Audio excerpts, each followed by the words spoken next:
Entonces, el tema del día de hoy es liberalismo en Chile, y el objetivo es poder comprender cuáles son esas principales características de los gobiernos liberales que corresponden a la segunda mitad del siglo XIX, o sea, desde 1860 en adelante, 1861 en particular, y vamos a revisar todo lo que tiene que ver con, más bien con la estructura ideológica del liberalismo, y vamos a materializarlo también en algunas de las características de los distintos gobiernos, porque además en este periodo es cuando se va a producir también, por ejemplo, la Guerra del Pacífico o algunos cambios importantes dentro del ámbito de la cultura o de la educación en nuestro país, ¿ya? Entonces vamos a partir revisando algunas de las preguntas del control de la semana pasada.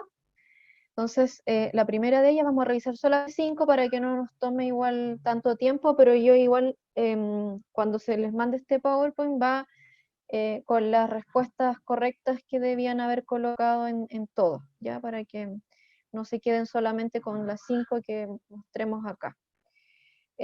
La primera dice: el pensamiento político de Portales fue fundamental en el diseño político y constitucional que se implementó en Chile durante el periodo comprendido entre 1831 y 1861.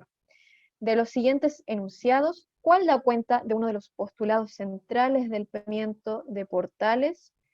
Y alternativa A dice: la base de cualquier régimen político debe ser el orden y la autoridad, el fomento de la participación ciudadana en las grandes decisiones del gobierno. La C dice: el pluralismo ideológico y tolerancia con los distintos sectores políticos.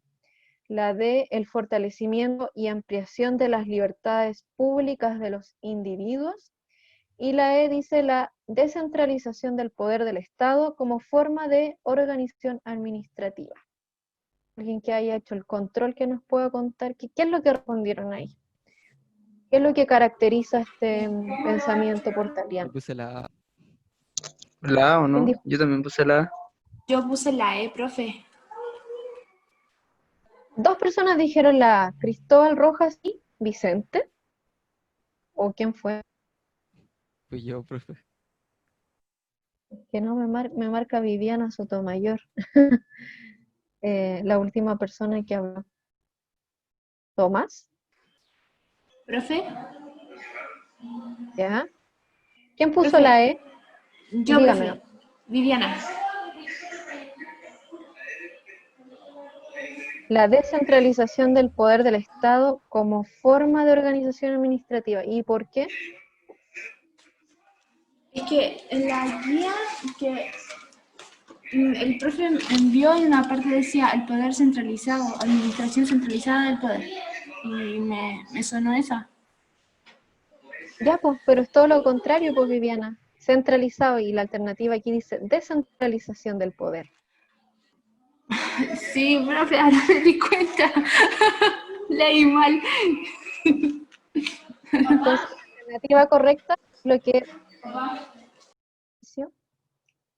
es la que dijeron los jóvenes, que fue Cristóbal, y no supe al final quién fue la otra persona porque no me El marcó. Tomás creo que fue, profe. Creo. Ya, Tomás. Muy bien. Entonces, ¿qué es lo que caracteriza al régimen portaliano? La base de cualquier régimen político debe ser el orden y la autoridad. De hecho, cuando se quiere criticar alguna acción del gobierno, independiente de la fecha en la que sea, por lo general cuando aparecen ahí en los medios criticando alguna acción de cualquier gobierno, dicen que esto es como el régimen portaliano, ¿ya? Porque la característica principal que tuvo en ese periodo, podríamos decir la organización conservadora, es en el fondo esta organización centralizando el poder, no descentralizando, que lo contrario a la alternativa es, ¿ya? Vamos a la 2, entonces. La 2 dice: la tendencia política conservadora hegemónica en el Estado chileno. Hegemónica quiere decir que era como lo que permeaba todo. Todo se organiza en torno a ese tipo de política, ¿ya? Y que se aplica en todo ámbito, ¿ya? La tendencia política conservadora hegemónica en el Estado chileno entre los años 1831 y 1861 presentó algunas características principales, entre las que es posible indicar que teóricamente era sostenido por el pensamiento portaliano, proponía la existencia de un ejecutivo fuerte con amplias atribuciones, o sea, amplias atribuciones del presidente, a eso se está refiriendo con ejecutivo, y establecía restricciones a la participación política mediante el sufragio censitario. ¿Cuál será la alternativa ahí?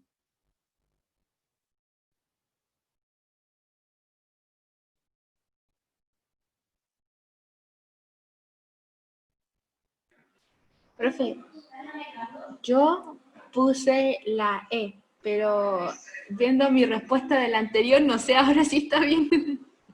Bien, muy bien, muy bien. ¿Está bien? Es la E. ¿Por qué? Fundamentalmente porque dice así. La tendencia política conservadora seguía fundamentalmente por el pensamiento portaliano, sí, porque lo deducimos ahí de la respuesta anterior. ¿Proponía la existencia de un ejecutivo con fuertes, amplias atribuciones? Sí. O sea, la figura fundamental era el presidente en esa época, era el poder ejecutivo. ¿Y establecía restricciones a la participación política? Sí. Hablamos de que en realidad, o el profe también habló la semana pasada, de que en realidad la población que podía llegar a votar en la época, si uno tuviera que sacarlo en porcentaje, hoy en día correspondería alrededor del 1%, ¿ya? Porque había una serie de requisitos, no es como ahora que está esta inscripción automática y uno cumple 18 años y tiene posibilidad de votar. En esa época era totalmente diferente, ¿ya?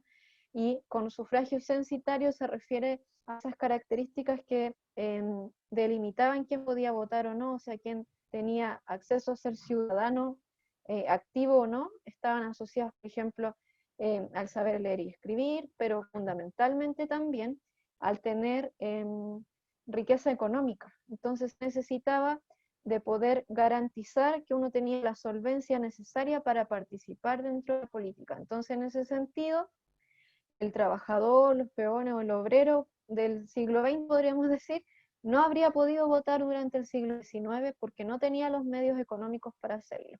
Y la mujer mucho menos, porque recién en la mitad del siglo XX comenzamos a poder votar, ¿ya? Entonces son las tres, ¿ya? La 2 es la alternativa E, ¿ya? Y la 3 dice así. Los gobiernos nacionales, denominados conservadores, presentaron un conjunto de elementos políticos, socioculturales en común. En este ámbito, es correcto mencionar que estas administraciones, o sea que estos gobiernos nacionales conservadores, respetaron la influencia de la Iglesia Católica en la sociedad, ¿ve? Disminuyeron las atribuciones del Poder Ejecutivo, C, iniciaron la transición hacia un sistema parlamentario, D, incentivaron la adopción del modelo cultural estadounidense, y E, fortalecieron la legislación laboral de los sectores populares. ¿Cuál será la alternativa ahí?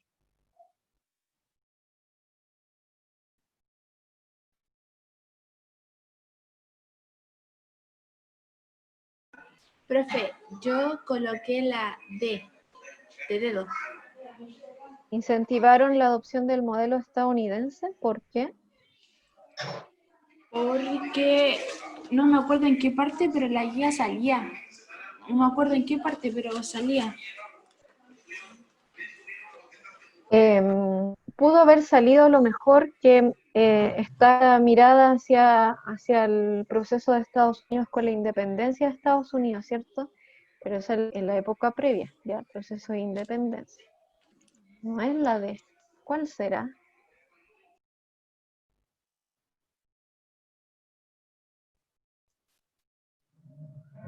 Porque además si hubiesen querido asimilar también la cultura estadounidense, nos habría propiciado, por ejemplo, o sea, se habría propiciado, por ejemplo, la instauración de un gobierno federal, ¿ya? Cosa que no ocurrió. ¿Alguien puso una alternativa distinta en la 3? Profe, yo creo que es la A, ¿Por qué, Tomás, será la...? porque las otras no me alcanzan, básicamente, pero no, Ya. creo que la A. Revisémosla a ver si está en lo correcto. Dice, La E dice, fortalecieron la legislación laboral de los sectores populares. Sabemos que eso de manera autónoma los gobiernos nunca han hecho en ninguna etapa de la historia. Y de hecho, se va a venir arrastrando todo esto para que a principios del siglo XX, durante todo el siglo XIX, se arrastra a lo mejor estas malas condiciones de vida de los trabajadores, y de hecho eso se arrastra de antes de la colonia, dijimos, con el inquilinaje, por ejemplo, para que a principios del siglo XX surja como la llamada cuestión social. Entonces, si se hubiesen solucionado esas cuestiones en el siglo XIX, no habría surgido la cuestión social a principios del, por lo tanto, esa no es. Incentivar la adopción de un modelo cultural estadounidense, realmente no tanto, porque eso implicaría también haber incentivado, por ejemplo, en términos políticos, esto que yo les decía, en un gobierno federal, a lo mejor hubieran llegado como, podríamos decir, ¿cómo decir?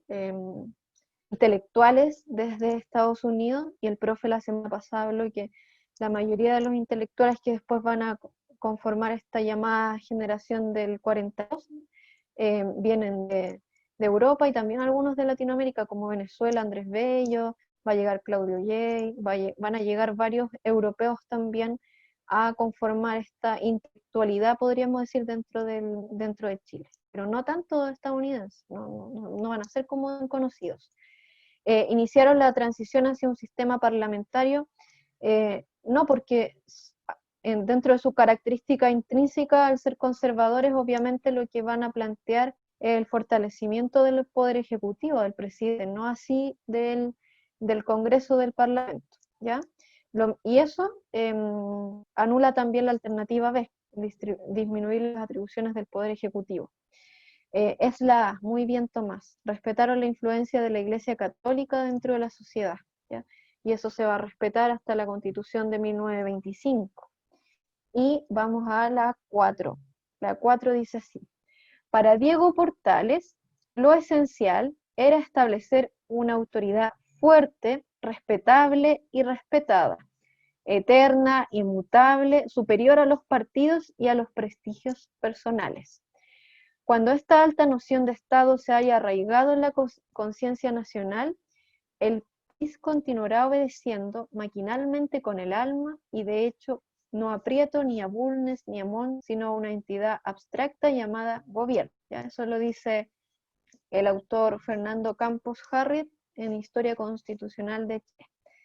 Dice así: el texto hace alusión a uno de los principios políticos promovidos por Diego Portales, el cual es A, la sanción portaliana aplicada a los fallos judiciales; B, la democracia progresiva con participación gradual de la ciudadanía; C, la probidad administrativa en los actos de los funcionarios; D, el gobierno impersonal como idea rectora del Estado; y E, el gobierno personalista dirigido por un líder carismático. ¿Cuál será ahí? A todos ¿La quiero D o no, preguntarles profe? algo que recién... La D, 4, 4, 4, sí, muy bien, es la D. Vamos a revisar al tiro porque recién entró alguien, Leandro. Leandro, ¿de qué curso es? ¿De qué cuarto es? Del B, profe, del Leandro. ¿B? Ah, ya es que como no lo conocía, me llamó la atención el nombre. Ya, ok. Ya, entonces la 4 es la D, el gobierno impersonal como idea rectora del Estado. Vamos a revisar por qué. Entonces, el texto hace alusión a uno de los principios políticos promovidos por Diego Portales. La primera dice: la sanción portaliana aplicada a los fallos judiciales. El texto que tenemos en un inicio, en ninguna parte habla de fallos judiciales, por lo tanto lo deberíamos descartar de inmediato, sin siquiera ver si pudiera o no ser correcta, porque la pregunta es en base al texto que está arriba, por lo tanto, si no aparece en ninguna parte, no, aunque fuese correcto, no debería, porque nos preguntan texto. La B dice: la democracia progresiva como participación gradual de la ciudadanía, ¿ya? No es parte de los principios promovidos por Portales que exista esta participación que vaya aumentando de manera gradual, ¿ya? entonces la vamos a descartar. Y la otra dice la probidad administrativa en los actos de los funcionarios. Probidad haciendo alusión, a que exista esta conducta intachable, pudiéramos decir, dentro de las autoridades, en cuanto a su accionar correcto, o a que no haya a lo mejor corrupción o algún otro tipo de acciones. El texto no se refiere a eso, sino que se refiere a la autoridad fuerte, ¿ya? La E dice el gobierno personalista dirigido por un líder carismático, ¿ya? Para Portales no necesariamente para ser fuerte se requiere ser carismático, que nada más apunta a la función de generar un gobierno autoritario, ¿ya? Por lo tanto es la D, un gobierno impersonal como idea rectora del Estado. ¿Y por qué ese es el principio? Porque apunta que en el fondo va a dar lo mismo quien esté asumiendo como presidente. No, lo importante es que mantenga este carácter autoritario, o de autoridad fuerte, y el nombre no va a ser relevante, sino que lo relevante que está ahí detrás es el tipo de gobierno. Y nos vamos a la 5, dice, la República Conservadora fue modelada y regida por la Constitución de 1833, la última de estas tres constituciones que vimos en el periodo de anarquía, ¿ya? La que estableció las normas fundamentales de la organización política del país, desde el punto de vista de la relación y jerarquía de los poderes públicos nacionales. ¿Cuál fue el postulado esencial de la Constitución de 1833? Alternativa A dice, el equilibrio de poderes y la fiscalización mutua entre ellas. La alternativa B dice, la primacía del legislativo que ratificaba al presidente de la República. La C dice, la creación del Consejo de Estado como instancia superior al Ejecutivo. La D dice, el predominio del Poder Ejecutivo con amplias atribuciones y funciones. Y la E, la hegemonía del Poder Judicial que designaba a los miembros del Congreso.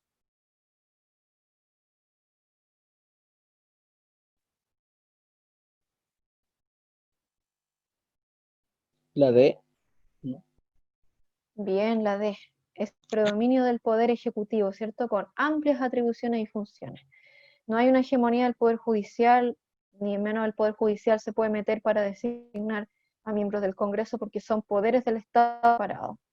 La creación del Consejo de Estado como instancia superior al Ejecutivo significa que hay una autoridad más arriba de la del presidente y eso no ocurría.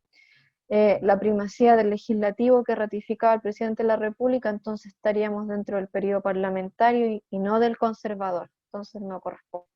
Y el equilibrio de poderes y la fiscalización mutua entre ellas, tampoco. ¿Ya? Entonces, muy bien, es la D.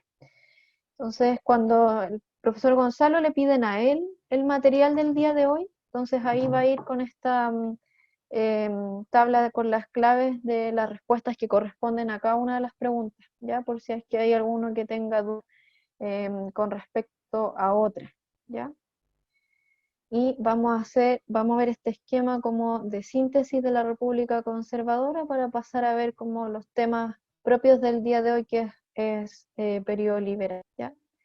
Entonces, la semana pasada ustedes con el profe Gonzalo analizaron los tres principales gobiernos de la época conservadora, ya entre 1831 y 1861, que tenían esta marcada característica que cada presidente se sucedió en 10 años de diferencia del otro, pero no necesariamente porque los gobiernos en esa época duraran 10 años, sino que fundamentalmente porque eran 5 años y en la época existía lo que se llamaba la posibilidad de reelección inmediata, ¿ya?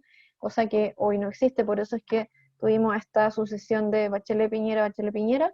Si hubiésemos estado en la época conservadora, pudieron haberse repetido el plato al tiro, ¿ya? Porque existía esta posibilidad de que se reeligieran, y además que sabíamos que estamos en este contexto en donde es una élite política, son muy pocas las personas que pueden votar, por lo tanto los candidatos son de las grandes familias y todos se conocen, así que finalmente terminaban gobernando por 10 años, ¿ya?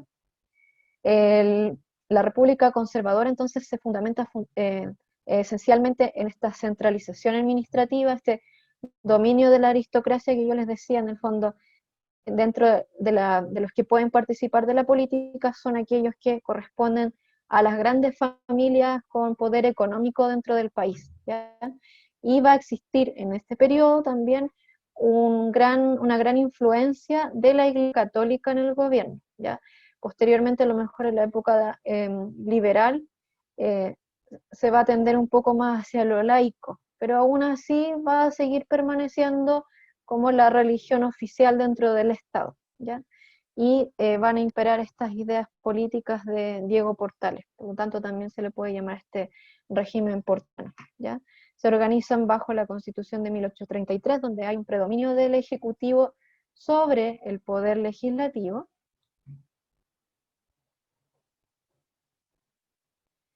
y algunas de las, podríamos decir, como de las características u obras de estos periodos está esta idea de que existe una consolidación política e institucional, ya no se sigue, entre comillas, podríamos decir, jugando a crear nuevos ensayos constitucionales como lo fue en la época anterior, sino que se instaura esta Constitución de 1833 que va a durar prácticamente casi 100 años, 85 años más o menos, ¿ya? Están las reformas económicas de Rengifo, que algo hablaron la semana pasada, esta expansión de la soberanía nacional, sobre todo en terrenos que parecían, en esa época, a lo mejor a nosotros hoy nos dice la zona sur nomás, pero en esa época a lo mejor eran territorios que estaban súper aislados y alejados de lo que era el centro del país, ¿ya? Se ocupa la zona que corresponde a Magallanes, la colonización de Yanquihue y Valdivia. No sé si alguien se acuerda que el profe Gonzalo la semana pasada les decía que ahí hubo dos fines fundamentales para la colonización de Yanquihue y Valdivia, para atraer a europeos, ¿ya? Y no a lo mejor a estadounidenses, como era una de las preguntas que estaba ahí para confundirnos un poco. Una de ellas era que se trajeron fundamentalmente europeos y alemanes también, por su gran característica como agricultores. Entonces lo que se quería era que en la zona de Yanquihue y Valdivia se instauraran estos agricultores para producir la tierra, que en nuestro caso fueron alemanes, pero en el caso, por ejemplo, de Argentina, que también trajeron colonizadores o migrantes a la zona sur argentina, ahí ellos trajeron más italianos, por eso tienen como esos rasgos físicos más característicos los italianos, ¿ya? Y otra de las razones era que el profe Gonzalo les decía, así como en términos muy burdos, eran más bonitos, ¿ya? Entonces, lo que se quería era mejorar un poco la raza mapuche en la zona sur. Cuestión que sabemos hasta el día de hoy la gran resistencia que ha existido por parte del pueblo mapuche a esta invasión de su territorio, que no es otra cosa, ¿ya? Entonces, por lo mismo, en muchos casos, estas colonias alemanas se van a instaurar de manera más bien, no sé si autónoma pudiéramos decir, pero no se van a relacionar tanto la población más autóctona de la zona, ¿ya? Hay un gran desarrollo en términos educacionales y de cultura. Está la guerra contra la Confederación Perú-Boliviana, que algo hablaron la semana pasada sobre ella, en este periodo. Y bueno, eso es fundamentalmente como en resumen de la clase pasada. Entonces vamos a pasar ahora a lo que es el pensamiento liberal. ¿Desde dónde surge esto de los gobiernos liberales? Entonces vamos a ver en términos técnicos primero, y luego vamos a ver desde 1861 los distintos gobiernos que se suceden, ¿ya? Entonces el ideario liberal comprende,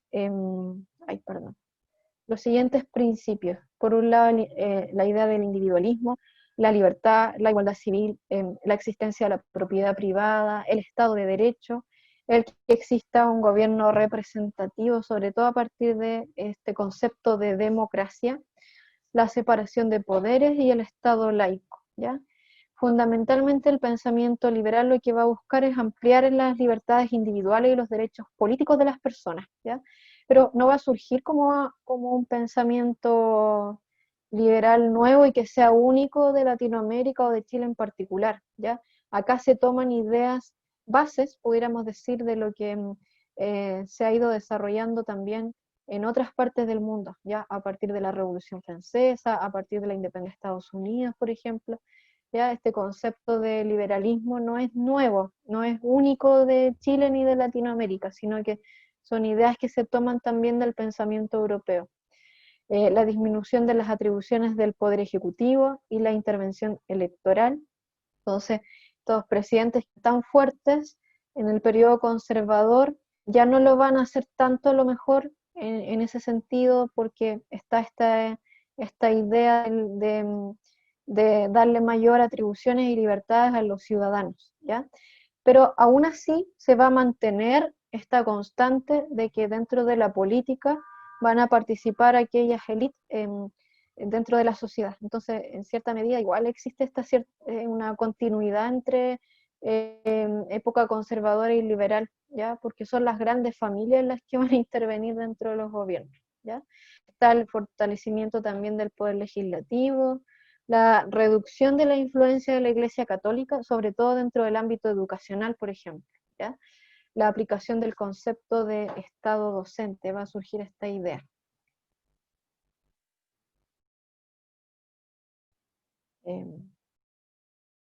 Vamos a quedar acá.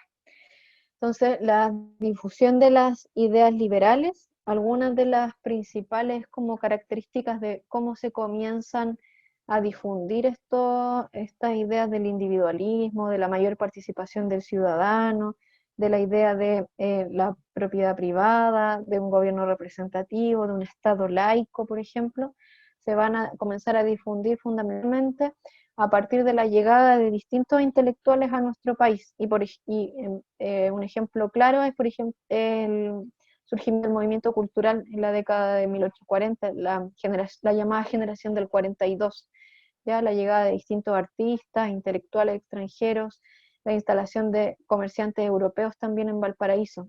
En Chile está esta gran migración, podríamos decir, alemana en la zona sur, pero que en su mayoría eran agricultores, por lo tanto eran estos alemanes agricultores a lo mejor no tan doctos, ya no tan dados a lo mejor al pensamiento o al estudio, sino que venían como fuerza de trabajo, ya como a colonizar la zona.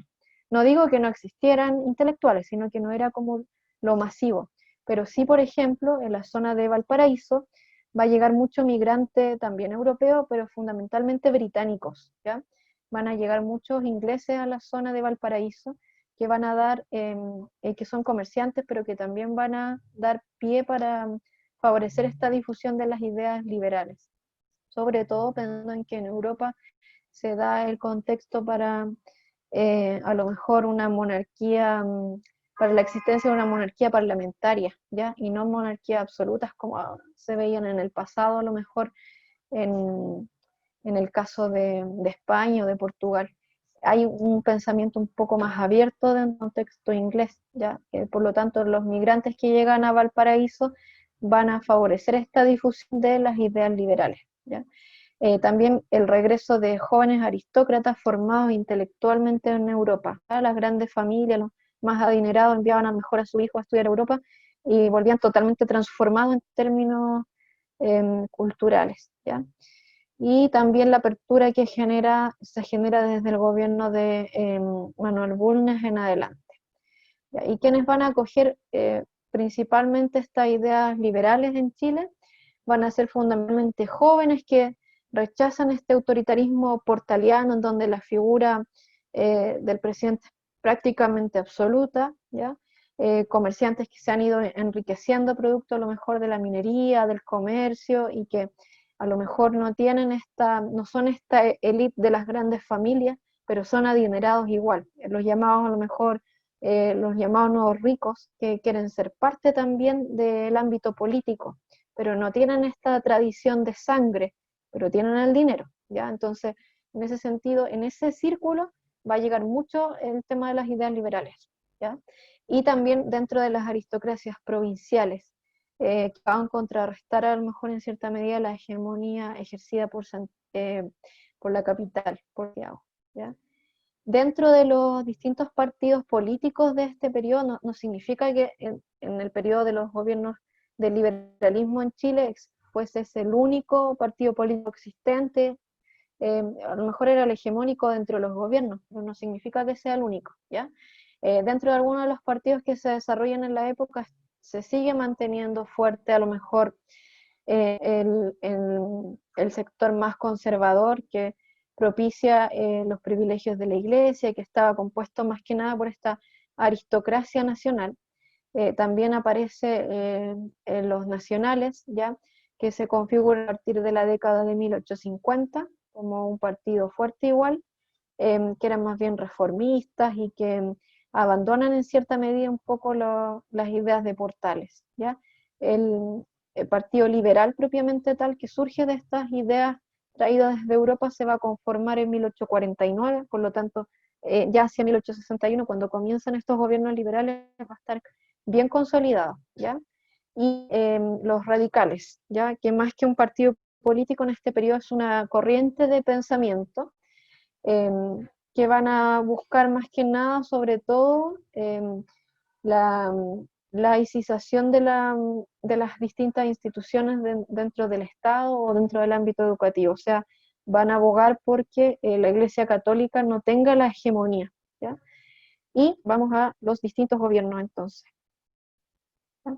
El primero, el de José Joaquín Pérez, si bien es considerado como el primer gobierno liberal, surge de una fusión, ¿ya? De una especie de alianza entre los liberales y conservadores.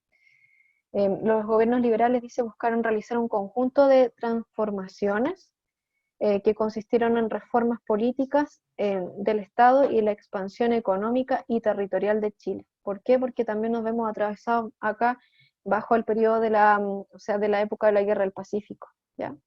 Entonces el gobierno de José Joaquín Pérez va desde 1861 a 1871, ya como esta época de transición, pudiéramos decir, donde está esta alianza liberal conservadora. Igualmente se mantiene también por 10 años, ¿ya? Pero a partir de Federico Errázuriz, como en el gobierno anterior se había eliminado esta reelección, los gobiernos son solamente de periodo, ya de un periodo de 5 años. Entonces después va a venir Domingo Santa María y José Manuel Maceda. Y ahí vamos a terminar con la época ahí de la guerra civil post muerte de Balmaceda.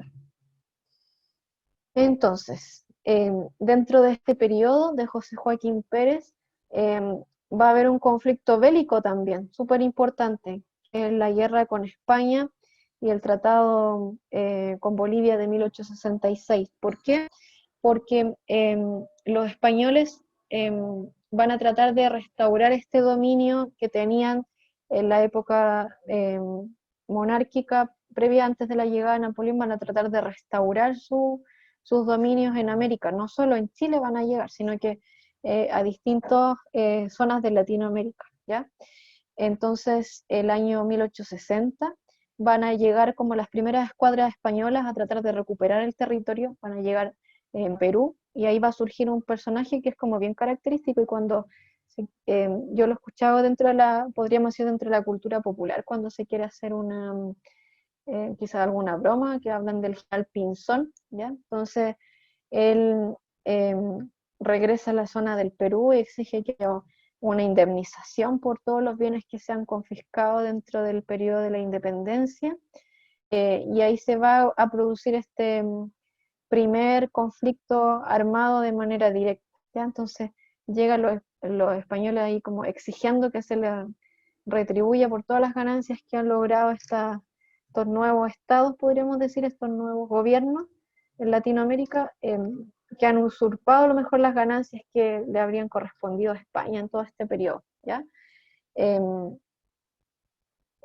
Y bueno, y ahí se va a producir a lo mejor el primer enfrentamiento, y Chile va a terminar solidarizando también con Perú ahí y va a ingresar en este conflicto. En realidad, en el fondo, se ve, entre comillas, podríamos decir, obligado a ser parte de, porque si a lo mejor los peruanos no hubieran podido enfrentarse a lo mejor a esta escuadra española, lo que venía era que llegaran hasta nuestro territorio. Entonces había que ser parte de y apoyar a estos vecinos para evitar que se llegara hasta acá.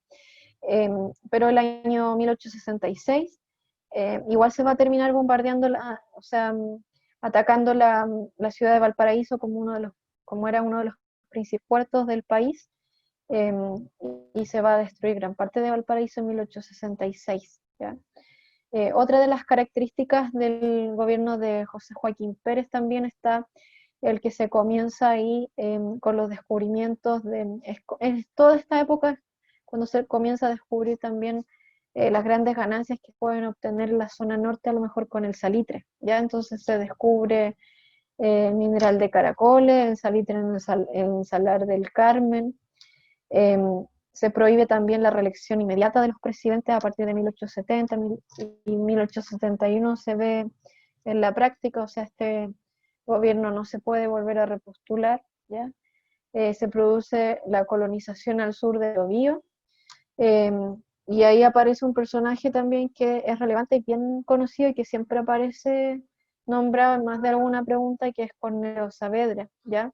Que va a desplazar las fronteras podríamos decir, de Chile con el pueblo mapuche hasta la zona del Mayeco, ¿ya? En 1861 el Estado va a tener mayor injerencia hasta ese territorio, hasta la zona de Mayeco. Está también el Tratado de Límites con Bolivia del año 1866 y luego en el periodo de Federico... me salté. Pues que esto lo podemos ver con los dos gobiernos. Luego en el gobierno de Federico Errázuriz se produce una serie de reformas constitucionales y electorales. Se promulga también el Código Penal, se hace una remodelación de la ciudad de Santiago, surge el Ministerio de Relaciones Exteriores, ¿ya? Dentro de las reformas, me salté acá. Dentro de las reformas a la Constitución de 1833 está esta primera que prohíbe la reelección presidencial, que es del primer gobierno, y ahora en este segundo, que es en este segundo gobierno, que es de Federico Errázuriz, perdón, se producen otra serie de reformas, que está la incompatibilidad parlamentaria, los miembros del Congreso no pueden participar de otros cargos, salvo el de ministro. Entonces, eso es algo que a nosotros a lo mejor hoy nos parece extraño, porque ¿cómo puede tener eso? Dos cargos en dos poderes distintos. Bueno, hasta en la época ahí se podía. Ahora, cuando alguien va a ser designado como ministro, tiene que dejar su cargo dentro del Parlamento, ¿ya? Pero previo a 1874 podía ser miembro de distintos organismos y no había a lo mejor tanto límite.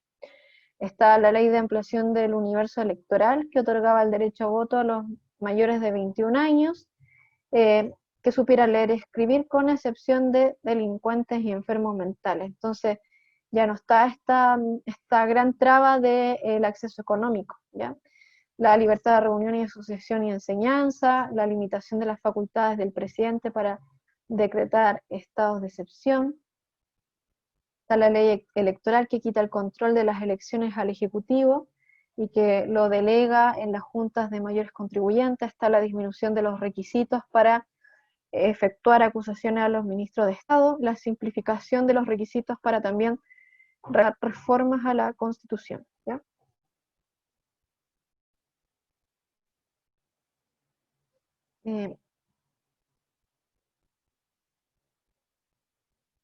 Quedamos ahí.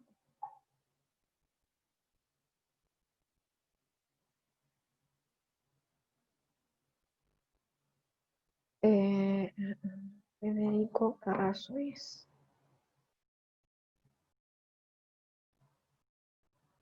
Bueno, ya. Y otro de los ámbitos, perdón que ahí me confundí un poco.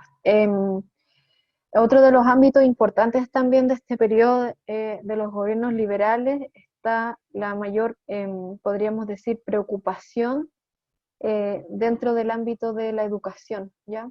Y sobre todo en el gobierno de Aníbal Pinto, fundamentalmente, que surge la Ley de Educación Secundaria, que va a venir a complementar otras previas, ya como la Ley de Instrucción Primaria de 1860, que venía desde el gobierno de Manuel Montt, y que permite y hace ver que es parte de las obligaciones del Estado el impartir la enseñanza primaria, sobre todo, que sea gratuita y que tenga mayor acceso a la población a esta enseñanza, ¿ya?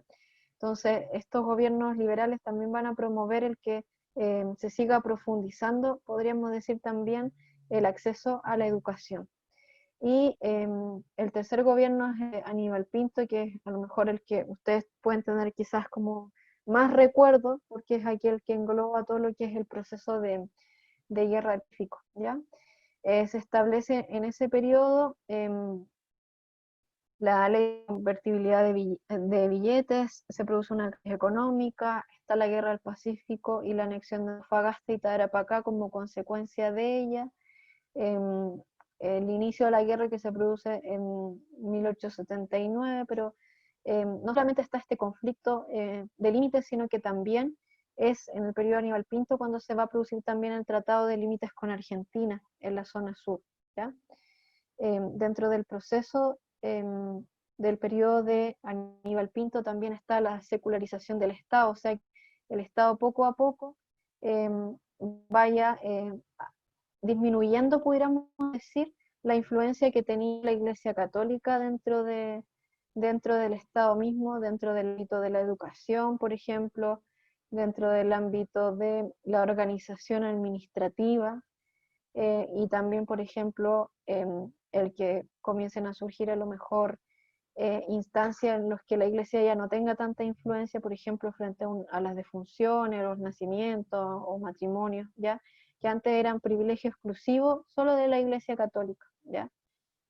Hay una serie de reformas para secularizar estas instituciones y eso es fundamental porque genera una apertura en la que se reconoce que la Iglesia Católica no es la única, en el fondo, como que a eso apunta, ¿ya? Los gobiernos liberales también lograron reformas significativas en este sentido, como la Ley de Libertad de Culto en 1865, ya dentro del primer gobierno, que sería el de José Joaquín Pérez, ¿ya?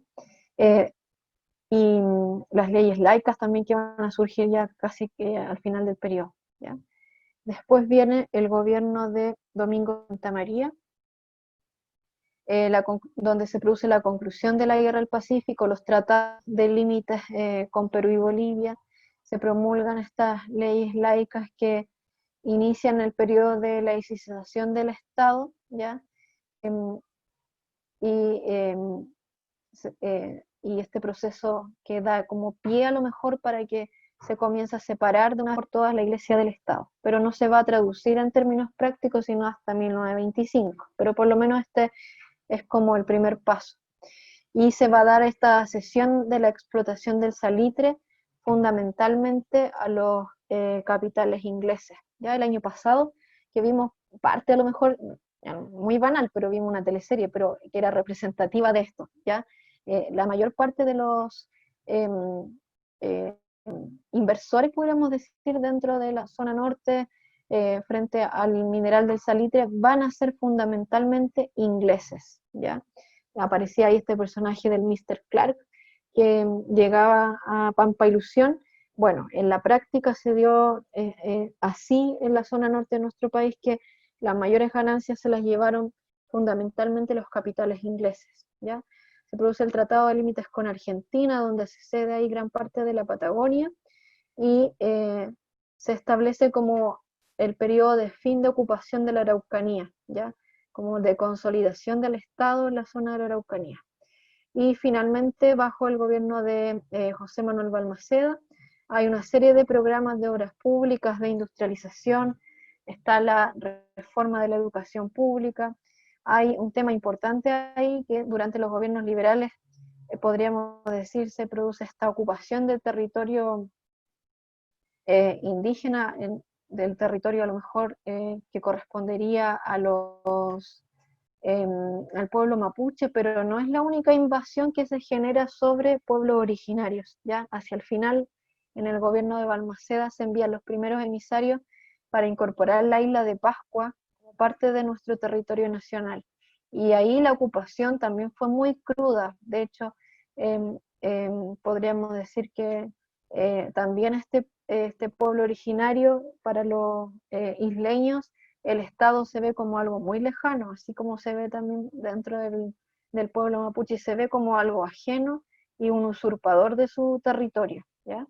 Está también la aspiración a ampliar la participación chilena dentro de la industria salitrera, dentro del gobierno de Balmaceda, y se produce finalmente, a fines de su gobierno, un conflicto entre el Congreso y el Ejecutivo. ¿Ya? Hay un interés de parte del Congreso de tener mayor injerencia dentro de los gobiernos, que va a finalizar justamente con el fin del gobierno de Balmaceda, ¿ya?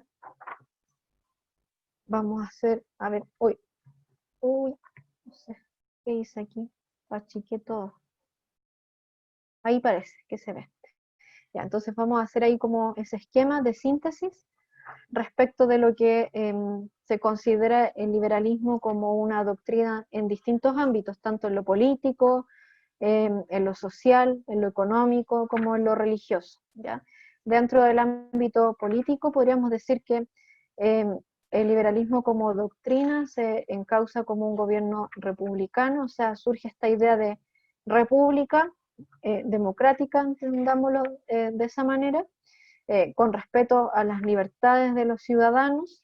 Está esta separación y equilibrio de los poderes públicos, a diferencia a lo mejor del periodo conservador, donde se buscaba más bien esta autoridad del gobernante, la autoridad del presidente, la autoridad del poder ejecutivo. En cambio, dentro del periodo liberal, lo que se busca más bien es la separación y equilibrio dentro de los distintos poderes del Estado, ¿ya? Dentro del ámbito social, el liberalismo plantea que existe esta presencia de sociedad de clases, pero plantea además que se debe premiar el mérito y no el nacimiento. Y para eso es fundamental que exista una política educacional fuerte, y eso se va a ver desde el principio hasta el final de los gobiernos liberales. Por ejemplo, dentro del gobierno de Balmaceda se va a fundar lo que es en 1889, lo que es el Instituto Pedagógico, ¿ya? Que hoy día es la Universidad, la UNCE, que es la encargada de formar a los profesores podríamos decir, a gran parte de los profesores del país durante el principio del siglo XX, ¿ya? O sea, esa preocupación por la educación es fundamental dentro del periodo del liberalismo, ¿ya? También es fundamental, no solo en el ámbito a lo mejor primario y secundario, sino que también está la formación de universidades o la traída de ciertos intelectuales, ¿ya? Dentro del ámbito económico se va a promover el capitalismo, la libertad del emprendimiento, la restricción a la acción que tenga el Estado dentro de la economía, o sea, el Estado no va a ser tan potente dentro del ámbito de la economía. La libertad del trabajo también, y dentro del ámbito religioso se genera esta libertad de cultos, ¿ya? El proceso de laicización dentro de las instituciones del Estado y la secularización de la sociedad. O sea, que poco a poco la Iglesia Católica vaya perdiendo cierta relevancia dentro de la forma de gobierno, ¿ya? Y a lo largo del siglo XIX muchos de estos principios se imponen en Chile. Y diversos factores van a favorecer que el liberalismo tenga incidencia, tenga llegada dentro de la sociedad. La primera de ellas es la llegada de maestros europeos y latinoamericanos, que los que nombraba el profe Gonzalo la semana pasada. Llega Andrés Bello, llega Claudio Gay, llega una serie de investigadores también, a poder conocer o a explorar lo que es nuestro territorio, ¿ya? Está también la llegada de comerciantes europeos, sobre todo lo que nombramos ahí en la zona de Valparaíso, a lo mejor de muchos ingleses que van a llegar a la zona de Valparaíso. De hecho, ellos son los que van a traer el fútbol, entre algunas otras cosas más, ¿ya? Los viajes de miembros de la aristocracia a Europa y que traen estas ideas nuevas. ¿ya? Y transformaciones que se van a generar a nivel cultural dentro de nuestro propio, podríamos decir, dentro de nuestro contexto interno, ¿ya? Y eso, el liberalismo en sí, va a generar una serie de transformaciones.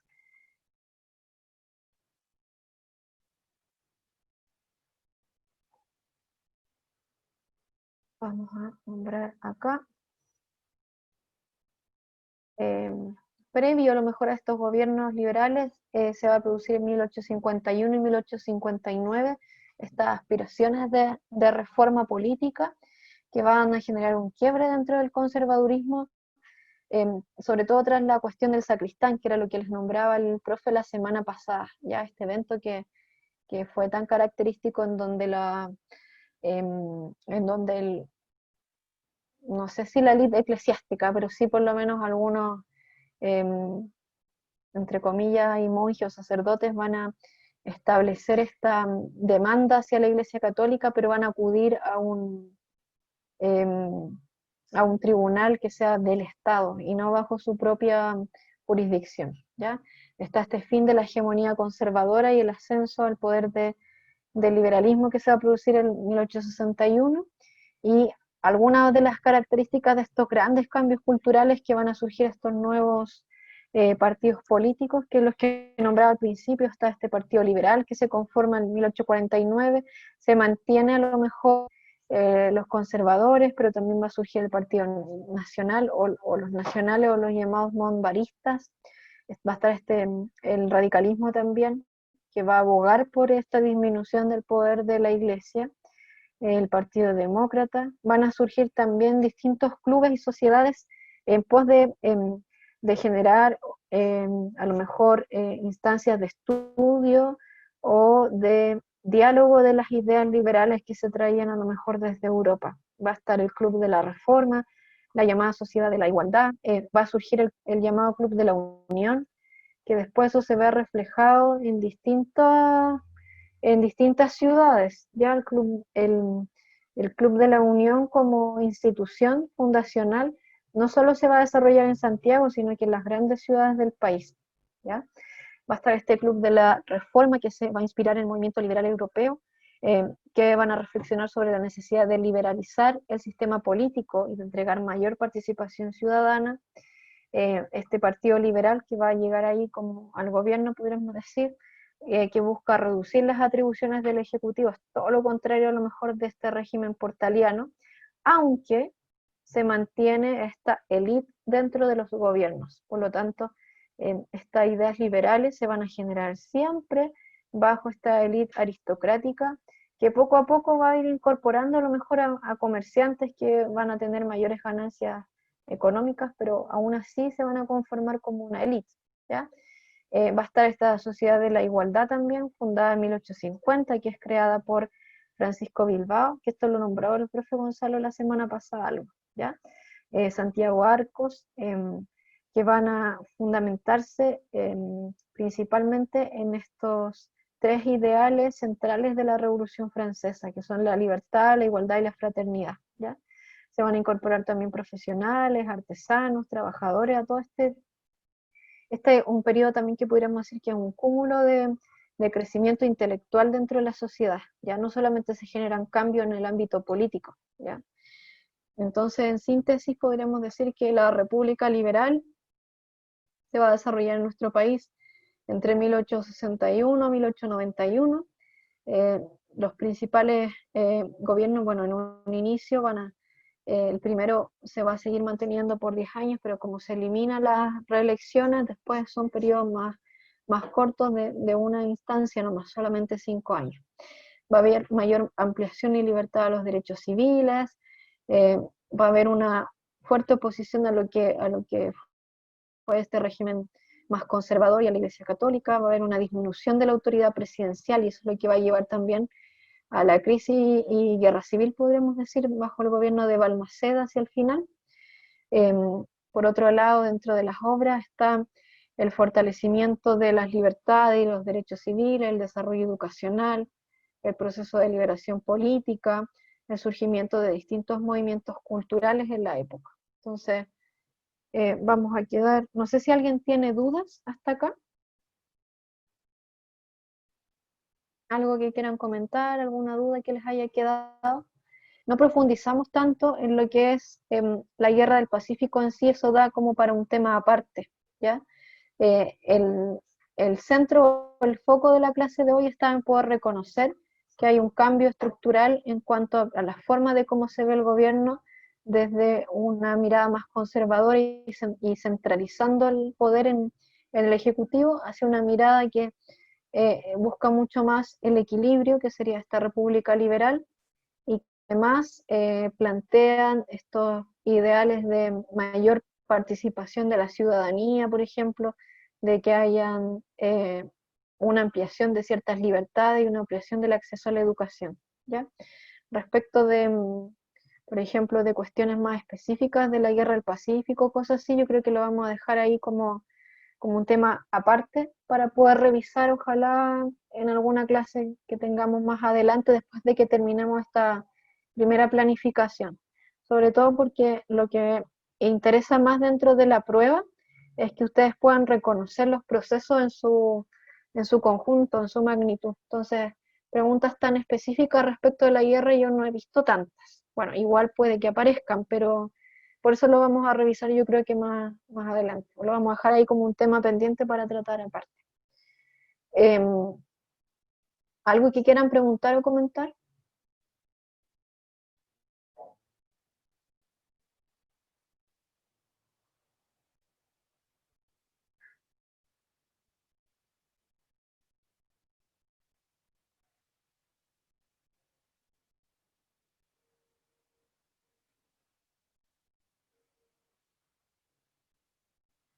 ¿No? Bueno, entonces no se olviden de escribirle el profe Gonzalo, el que va a estar enviando siempre el material, ¿ya? Así que no se olviden de pedirle a él, yo igual le voy a recordar por último que les mande a todos los que pidieron la semana pasada, si es que se les olvida, pero ojalá lo hicieran, para que él les envíe la guía de la clase hoy, porque hay una guía con contenido así como bien preciso, que está bien buena, y igual que las entregas anteriores, también este control que viene con ejercicios para que se revisen la próxima clase, ¿ya? Nada, pues agradecerles harto de que hayan estado ahora acá, ojalá que les haya servido. De todas maneras, yo lo que les recomiendo siempre es ir tomando harto apunte, entonces si es que no alcanzaron a lo mejor a tomar ahora, si uno se pone a googlear de repente, he encontrado libros bien buenos que uno puede eh, bajar en PDF y son como resúmenes de materia de algunos preuniversitarios. También está el texto de Historia de Chile de Frías Valenzuela, que si bien es como un clásico a lo mejor que no analiza tanto en términos ideológicos, o sea, tiene como su tendencia bien marcada, que es como bien conservador en ese sentido, pero es una buena síntesis de materia. Entonces, yo lo que les recomiendo, si tienen tiempo por ahí, de googlear y buscar libros a lo mejor que resuman historia de Chile, les serviría mucho para ir tomando apuntes, ¿ya? Y lo otro, es hacer harto ejercicio, no solamente el control que les manda el profe Gonzalo, si pueden bajar, buscar ensayos de años anteriores, aunque no sea de la prueba de transición, porque de la prueba de transición hay re poco material nuevo, pero el DEMRE siempre está trabajando con harto tiempo de anticipación, entonces los ensayos que hay del año pasado, del año antepasado, igual ya van incorporando cosas nuevas que en, en- en la forma de cómo se pregunta, ¿ya?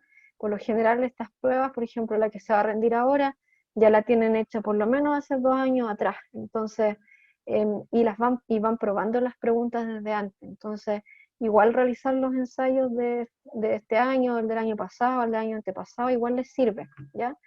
Y tienen la ventaja que a lo mejor ahora entran menos contenidos, pero el tipo de pregunta no va a variar tanto, ¿ya? Entonces, igual les sirve hacer, ojalá la mayor cantidad de ensayos, aunque nos equivoquemos todos, porque a la medida que uno va leyendo, va incorporando de manera inconsciente de repente el contenido, ¿ya? Entonces, leer harto nomás, la única recomendación que yo les hago por ahora, por esta clase, ¿ya?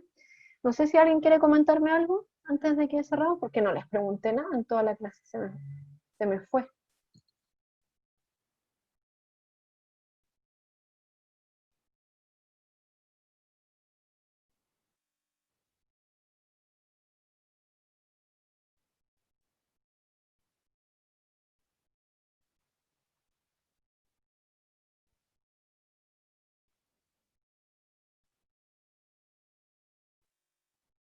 ¿No? ¿Nada? Bueno, ya. A ver si la otra clase y el profe le hace más preguntas.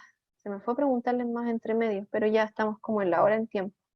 Vamos a quedar hasta aquí y hagan por favor el control, ya, para que lo puedan revisar la otra semana. Yo igual voy a estar en la clase, aunque la va a hacer el profe Gonzalo, pero a ver si podemos interactuar ahí un poquito más. Ya, pues, que estén muy bien, cuídense harto, descansen, ya a tomar oncecita ahí y disfruten harto ahí con su familia, lo que se pueda dentro del contexto de estar en clases, prueba y todo. ¿Ya? Chao, profe. Chao, cuídense Ah, harto. profe. Igual. Hasta luego y... Chao.